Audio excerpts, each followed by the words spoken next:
గారిని మాట్లాడవలసిందిగా కోరుతున్నాం. జై కాంగ్రెస్, జై కాంగ్రెస్, జై కాంగ్రెస్.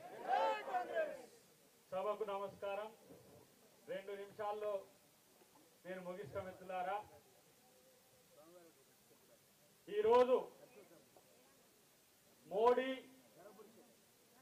రాహుల్ గాంధీ గారిని రాజకీయంగా ఎదుర్కోలేక దొంగ కేసులు పెడుతున్నాడు మోడీ. నేనంటున్నా మోడీకి, ఏ మోడీ, బీజేపీ మోడీ బ్రిటిష్ వానికే భయపడని కాంగ్రెస్ ఇది బీజేపీకి ఎట్లా భయపడుతుంది అనుకున్నాం అని చెప్పి ఈరోజు హెచ్చరిస్తున్నా. మోడీ, అమిత్ షా ఒక కేడీలు, ఈ దొంగలు ఇవాళ దేశం కొరకు ప్రాణాలు అర్పించిన కుటుంబం మీద కక్ష కట్టిండు దరిద్రుడు. ఈరోజు ఎక్కడ మీ స్వాతంత్ర సంగ్రామంలో మీ పాత్ర? ఇవాళ సెంటు భూమి కూడా లేదు, ఇల్లు కూడా లేని కుటుంబం మీద ఈడీ కేసు పెట్టి ఇవాళ మీరు బెదిరించాలని చూస్తే ఇవాళ గాంధీ కుటుంబానికి మేమందరం కూడా సభ్యులమే. అందరూ గుర్తు పెట్టుకోండి.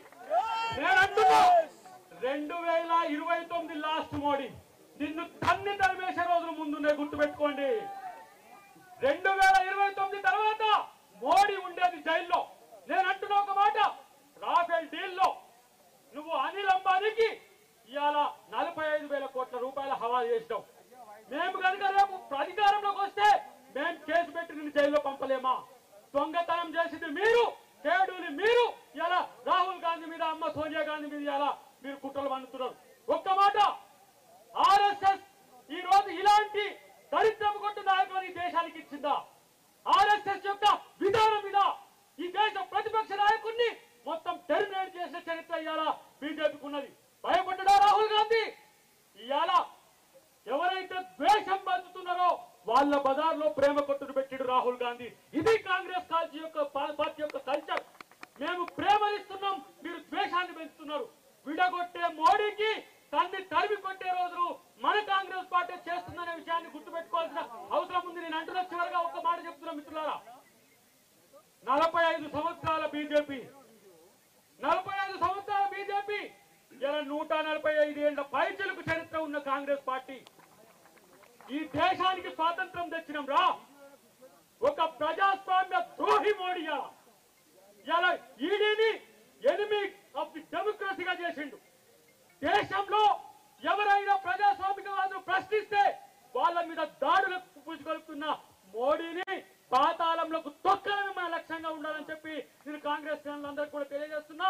రాహుల్ గాంధీ మీరు కొట్టారండి. తెలంగాణ కాంగ్రెసే కాదు, యావత్ దేశం మీ వైపు చూస్తున్నది. ఇలా 99 సీట్లు వస్తేనే ఇలా భయపడిపోతున్నారు మోడీ, అమిత్ షా.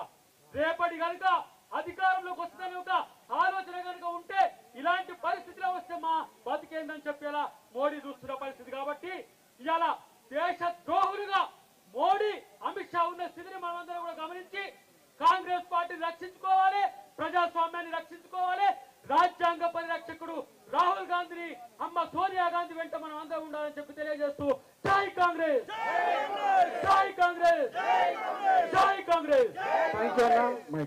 మరో శాసన మండలి సభ్యులు ఆమీర్ అలీ ఖాన్ మాట్లాడవలసిందిగా కోరుతున్నాం. दोस्तों,